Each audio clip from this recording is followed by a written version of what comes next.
जी, wife वाले बयान पर आरजेडी के प्रवक्ता कंचना यादव ने कहा है कि आपको लेकर कहा है कि वो आप श्रेणी इंसान की श्रेणी में नहीं आते।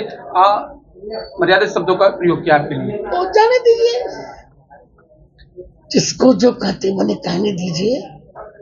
मैंने कहा ना, अब वो तो महिला नहीं तो कुछ कहता, उनको पढ़ना लिखना चाहिए। मुझे जो कह लें और मैं नोट करो, मैं उनके कहने से मैं इंसान नहीं हूँ, मैं सरस्वती का वरद पुत्र हूँ। मैं इस पे जवाब देना चाहता हूँ। योगी जी यूपी के मुख्यमंत्री बने उसके बाद जो है तीर्थों को संवारने का काम चल रहा है, राम मंदिर का निर्माण हुआ, ध्वजारोहण हुआ, क्या कहें? बहुत अच्छा हो रहा है। और अब तो हिंदुओं की शताब्दी है, चिंता मत करो तुम बेटा। हम वर्णमाला के क्रम से चल रहे हैं। अ क म अयोध्या हमारी हो गई, अब काशी भी होगी और मथुरा भी होगी। संबल के 68 तीर्थ 19 कुंभों को संवारने के लिए 1000 करोड़ रुपए यूपी सरकार ने दिए, मुख्यमंत्री दिए। इस तरीके से देखते हैं बहुत अच्छा होगा, इसलिए इनको नियुक्त किया है। अभिनव मात और अगली बार फिर मोदी जी आएंगे। महाराज जी, ध्वजारोहण हुआ, लेकिन उसे लेकर शंकराचार्य जी ने कहा कि शास्त्रों के मुताबिक नहीं हुआ, मनमाने तरीके से किया। वो जाने, हम तो कहेंगे अच्छा हुआ। एक बात अब क्या बताऊं उनको, आजकल ऐसे ऐसे लोग हैं जो अपने नाम की संधि भी नहीं जानते। शंकराचार्य में कौन सी संधि होगी, कोई बताए? मैं अब इसका मुहूर्त बता रहा हूँ। ध्वजारोहण बहुत अच्छे समय पर हुआ, ये राम विवाह के दिन हुआ, और श्री राम विवाह के दिन सारे मुहूर्त अपने आप आ जाते हैं। मंगल मूल लगन दिन आवा, हिम ऋतु अगहन मास सुहावा। रामचरितमानस बालकांड, दोहा क्रमांक 312, पंक्ति क्रमांक 5। जय हो। मोदी भी चल रहा है, मांग करेंगे क्योंकि मौजूदा सरकार इसके पक्ष में नहीं है आरक्षण खत्म करने का। ठीक है, अब हम ये तो कह चुके हैं, जाति के आधार पर आरक्षण कभी नहीं होना चाहिए, आर्थिक आधार पर आरक्षण होना चाहिए। सरकार से मांग करेंगे, मांग कर दिए। महाराज जी भी धर्म गुरुओं की आलोचना का चलन चल पड़ा है। आप पर राज ने भी कुछ हमला किया था आप पर, बागेश्वर बाबा को कहते हैं। सुनो सुनो सुनो, मुझ पर तो किसी का प्रहार प्रभावी होगा ही नहीं, क्योंकि कवच अभेद विप्र गुरु पूजा, ये सम विजय पावन दूजा। मैं ऐसा व्यक्ति हूँ, उनके प्रहार उन्हीं पर लगेंगे। और बागेश्वर वाले धीरेन्द्र शास्त्री मेरे ही शिष्य हैं, हम इस पर डरते ही नहीं। महाराज जी, आपने कहा कि पश्चिमी सभ्यता में ऐसा है, तो आपने कहीं पढ़ा है, जानकारी ली कि वाइफ को वहां पर एंजॉयमेंट इंस्ट्रूमेंट बताया गया है? संदर्भ कहाँ से था उसका? ये संदर्भ पूरे अंग्रेजों के रूप से है, पूरे अंग्रेजी साहित्य में है।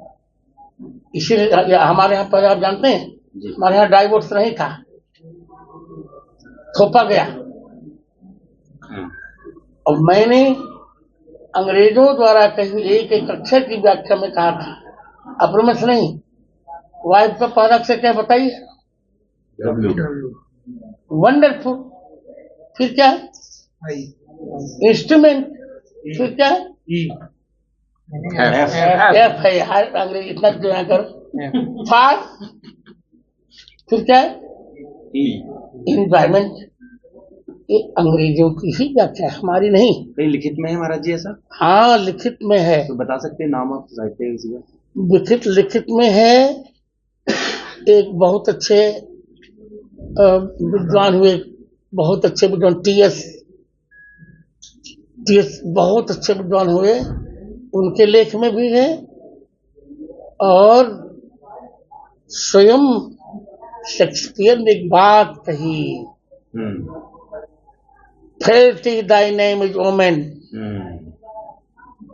मजबूरी तुम्हारा ही नाम, नारी है। हमने ऐसा नहीं कहा। हम बार बार कह रहे हैं, हम किसी महिला को वाइफ नहीं कहते, धर्म पत्नी कहते हैं। रघुवंश महाकाव्य द्वितीय सर्ग के द्वितीय श्लोक के तीसरी चरण में मार्गम मनुष्येश्वर धर्म पत्नी हमारे धर्म पत्नी कहा गया। ठीक है। इसके अतिरिक्त महाराज जी आपने भी कहा SC/ST को जाति आधारित आरक्षण नहीं मिलना चाहिए। मैं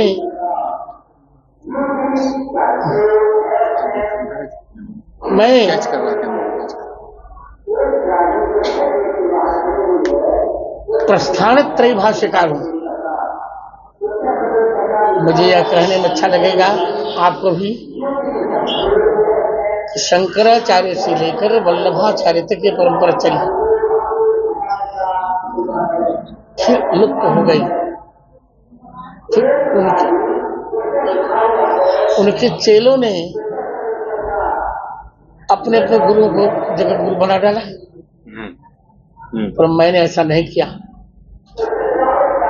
मैंने कहा कि मैं तीनों प्रस्थानों पर भाष्य लिखकर दिखाऊंगा और उसका लोकार्पण 6 अप्रैल 1998 को भारत के तत्कालीन प्रधानमंत्री संप्रति स्वर्गीय मेरे बड़े अभिन्न मित्र अटल बिहारी वाजपेयी ने उसका लोकार्पण किया। मैं जगत गुरु भी हूं,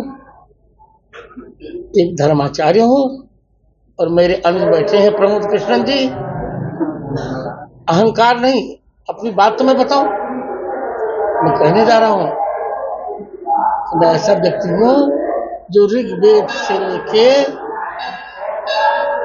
हनुमान चालीसा पर्यंत संपूर्ण वाङ्मय पर आधिकारिक वक्तव्य देने में समर्थ है। इसलिए वाइफ की कहकर मैंने निंदा नहीं की थी, केवल ये बताया था कि विदेशी संस्कृति में महिलाओं की निंदा है और हमारी संस्कृति में महिलाओं का सम्मान है। मित्रों, विदेशी संस्कृति में कहीं बेबी है, कहीं बीबी है।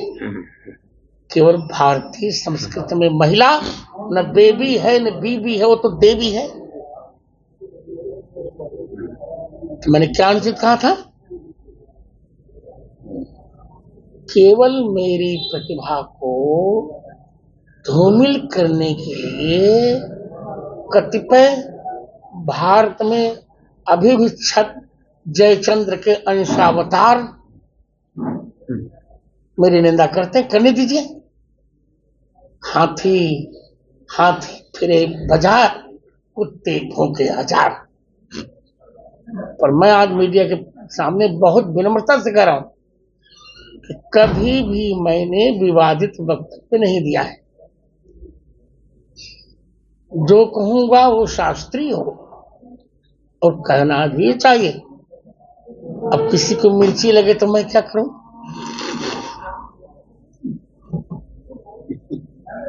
मैंने यह भी कहा कि राष्ट्र धर्म हमारा मुख्य धर्म है। प्रत्येक व्यक्ति को राष्ट्र देवो भव होना चाहिए। आज जहां मैं बैठा हूं, ये है हमारे भविष्यत विष्णु के 10वें अवतार भगवान कल्कि की जन्मभूमि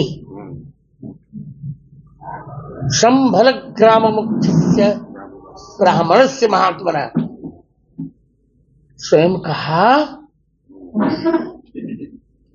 शंभल ग्राम के मुखिया महात्मा ब्राह्मण विष्णु यश के यहाँ साक्षात नारायण का कल्कि रूप में 10वां अवतार होगा। और आज जो हमारे अनुज ने ये आयोजन किया है इसका नाम है कल की पुराण व्याख्यान। आज मैं यह कहकर आपको प्रसन्न करना चाहूंगा कि विश्व में पहली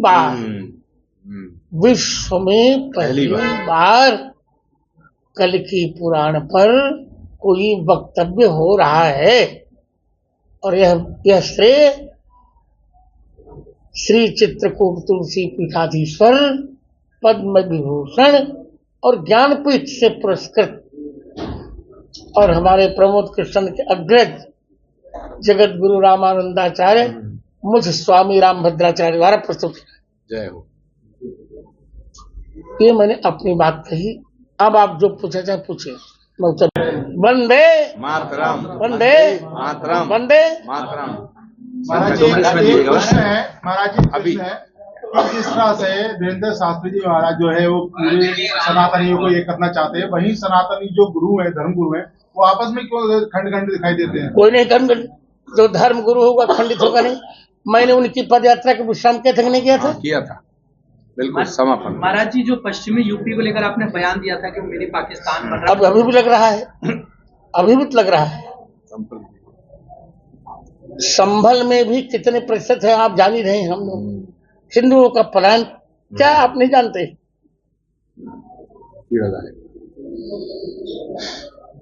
महाराज जी एक प्रश्न ये है, आप राम भक्त हैं, ऐसे दर्दा कैसे थे? आप मेरी कथा सुनिए। आज से कल की पुराण पर मेरी कथा चलेगी कब तक? 7 दिसंबर तक चलेगी। उसमें मेरे वक्तव्य को देख लीजिएगा। निरीक्षता में प्रतिभा विलास है। एक बार मैं एक अतिरिक्त बात कह लूं तो आपको बहुत अच्छी लगेगी, आपको सभी पत्रकारों को। एक विदेशी पत्रकार बहन ने मुझसे जोक्स किया, Jagat Guru have you any girlfriend? मैंने कहा yes I have. What's name? My talent is my girlfriend. I can't be far from that. She can't be far from me. ठीक है, Thank you. महाराज जी एक चीज थोड़ा सा एक और पूछना अच्छा चाहूंगा। लास्ट बिहार की जनता ने दे उचित प्रसाद दे दिया कंचन यादव। आप बताएं कोई सवाल? महाराज जी, भारत के अंदर जो है वो तमाम जो मंदिर थे, मठ थे, उनको जो है तोड़ा गया, और दूसरी तरफ मोहन भागवत जी कहते हैं कि हर मस्जिद के नीचे जो है शिवलिंग जो है नहीं देखना चाहिए। इसका उत्तर तो मैंने आपको दे दिया था ना, मैं दोहराऊंगा नहीं। धर्माचार्य के वाक्यों पर किसी को बोलने का अधिकार नहीं होता। उत्तर मैंने दे दिया। पार्टी के जो नेता हैं, उनमें जैसे लोगों के लिए ही हमारे शास्त्रों में ये कहा गया, ये शाम न विद्या न तपो न दानम ज्ञानम न शीलम गुणो न धर्माते मृत लोके भुवि भार भूता मनुष्य रूपेण मृगाश्चरण। वो अपना चेहरा अपने आईने में देखे। इस बार प्रसाद रुकावट में रहा, रोका गया, कोर्ट में केस गया, किस तरीके से देखते हैं? इसको तो प्रमोद कृष्ण जी बता रहे हैं, और मेरे ही शिष्य हैं यहाँ के कलेक्टर राजेंद्र पेंसिया। वो जानते हैं, हम जानते हैं, ये जानते हैं। अब कल की धाम को बनने से कोई भी माई का लाल नहीं रोक सकता। महाराज जी यहाँ प्रधानमंत्री जी आए थे, उन्होंने उद्घाटन किया था। मित्र है मेरे, 1988 से उनके मेरी मित्रता है बराबर। यही सुनिए, यही मैंने बल्कि अपने अनुज से कहा था, उपालंब दिया था। मेरे मित्र ने आके उद्घाटन किया, तुमने मुझे क्यों नहीं कहा? हाँ, क्या नाम? सनातन के लिए आप किस ग्रंथ में मानते हैं, भागवत या? नहीं, मैं सुनिए, वेद में एक मुझे बोले दी विषय बहुत गंभीर है, एक उधर मत बोलो। शांति। ऋग्वेद से लेके हनुमान चालीसा तक कम से कम 1.5 लाख पृष्ठों में कल्कि का प्रमाण है। वाह। समझ गए कि नहीं? समझ में आ गया। Thank you my dear. एक मिनट का समय और ले लीजिए। मेरा सवाल ये है कि लगातार संतों को बदनाम किया जा रहा है, चाहे बागेश्वर बाबा हो या प्रेमानंद महाराज जी, आपको लगातार आप लोग की छवि को धूमिल की जा रही है या काट छाट के बयान किया जा रहा है? धूमिल कोई नहीं कर रहा है, धूमिल करने का प्रयास हो रहा है। तो इसके पीछे वजह क्या है, क्यों बदनाम किया जा रहा है? इसलिए कि असंत संतों से चिढ़ता ही है। उल्लू तो सूर्य नारायण से चिढ़ेगा ही। महाराज जी, सबसे बड़ा सवाल ये है कि एक- सबसे बड़ा सवाल ये है कि श्री कल की धाम जहाँ में जो पहली कल की कथा संबल में होने जा रही है, पिछले 1 साल से संबल में तीर्थ और कूप भी जो मिल रहे हैं, सरकार भी उनको विकसित करने की तैयारी कर रही है, लेकिन इस पूरे सनातन कालखंड में संबल का किस तरीके से महत्व रहने वाला है, इधर कल की धाम का मुझे निर्माण। बोलने दीजिए। इतना ऐसा महत्व रहेगा, जो स्थान मथुरा का है, वाह, जो स्थान श्री अयोध्या का है, क्या बात। जो स्थान श्री चित्रकूट का है, वही स्थान होगा कल की धाम से कल की धाम संबल का। महाराज जी, एक सवाल और था। तोड़े गए और तब तक हम विश्राम नहीं लेंगे जब तक हमारे वो सभी मंदिर नहीं मिल जाते। अधिकार खोकर बैठ रहना यह महादुष्कर्म है। न्यायार्थ अपने बंध को भी दंड देना धर्म है। महाराज जी, आप लोग जो सनातन की लड़ाई लड़ रहे हैं एकजुट करने की, आपको लगता है कि सनातनी एकजुट हो रहे हैं और हिंदू राष्ट्र की बहुत मांग- जल्दी एकजुट होंगे और प्रतीक्षा करो, थोड़े ही दिन में यह देश हिंदू राष्ट्र होगा। पर हमको आपको भी सहायता करनी पड़ेगी। हमको संसद में 370 राम भक्तों की सीट चाहिए। जय हो, भारत माता की जय।